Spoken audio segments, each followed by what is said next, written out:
mchezo kutamatika akiwa amefanikiwa kushinda goli 1-0 mbele ya Stellenbosch katika uwanja huu wa Amani Stadium.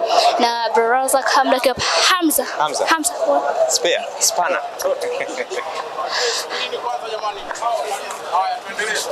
Hamza, mambo? Safi vipi? Safi, hongereni kwa ushindi. Asante, nashukuru. Kwambie, ilikuwa mechi ngumu kiasi gani dhidi ya wapinzani wenu, lakini pia mkihitajika angalau kupata ushindi wa goli nyingi ili kujiweka katika nafasi nzuri zaidi kwenye mchezo unaofuata?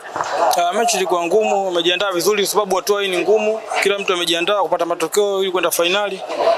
Kwa sisi hatujabweteka, tutaenda kufanyia kazi makosa ili tuweze kupata matokeo ya wewe. Wapinzani walikuwa wa namna gani pengine ukiwazunguka? Wapinzani walikuwa wagumu, lakini Mwenyezi Mungu kajalia na mipango yetu na mipango ya mwalimu tumeweza kupata matokeo. Kwa Simba hii nusu finali yao ya kwanza kucheza, ugumu uko wapi tofauti na hatua ambazo mmeshatoka? Hatua ni ngumu, kila hatua unavyosogea mechi zinakuwa ngumu, sababu watu wanajiandaa zaidi kutokana na mechi zilizopita.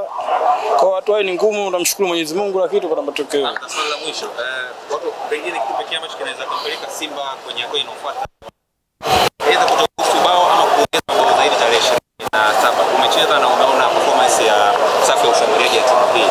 Ukiangalia kama walinzi mnaweza kuhandle hiyo pressure na mkapata mabao pengine ama mkavuka. Tunaenda kule kama bila itabidi tupate matokeo zaidi kwa sababu goli moja wao wanaweza kupata muda wote sababu ni mpira. Inabidi twende kule kutafuta matokeo mengine. Tutafute magoli mengine ndio tuzoee. Hamza, umecheza South Africa na unaijua vizuri hali ya hewa kule lakini pia ligi ya kule. Unaipa nafasi gani Simba kufuzu katika hatua hii lakini pia ukiwa unawajua vizuri?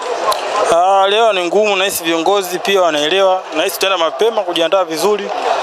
Na leo sio nzuri, leo upepo baridi kidogo. Nafasi unaiona? Nafasi ipo. Unawaahidi nini wana Simba kwenye hilo la nafasi kama hiyo? Tunaahidi wazidi kusupport, sisi tunaenda kufanyia kitu kule ili tuweze kuvuka hatua ijayo. Shukrani sana. Asante sana.